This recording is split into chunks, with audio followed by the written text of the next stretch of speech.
నాయకులు, గోండాలు, కార్యకర్తలు ప్రతి ఒక్కరు కూడా ఉన్నారు ఈ కార్యక్రమంలో. కావాలని మా మీద హత్యాయత్నం చేస్తాం అనేది ప్రతి ఒక్కరు చూశారు, వీడియోలు కూడా తీశారు. ఎవరైతే ఇలా మాట్లాడారో వారందరి పైన కఠినంగా చర్యలు తీసుకోవాలని చెప్పి ఎస్పీ గారిని డిమాండ్ చేస్తున్నాం. మేడం, మీ భర్త మీరు కారులో ఉన్నప్పుడు అద్దాలు పగల కొట్టారు, మీ మీద దాడి చేసే ఉద్దేశంతో వచ్చారా?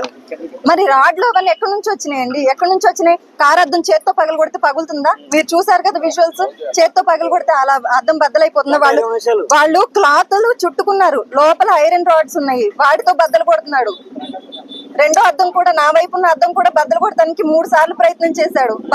ఇవాళ వరకు ఎవరినన్నా గానీ ఒక్క మాట అన్నావా అని చెప్పి అడుగుతున్నా. ఒక్క మాట అన్నా మీరు ఎవరినన్నా అన్నావా? ఈ రోజున ఇంట్లో ఉన్నటువంటి మహిళని మీరు ఇలాంటి మాటలు మాట్లాడతారా?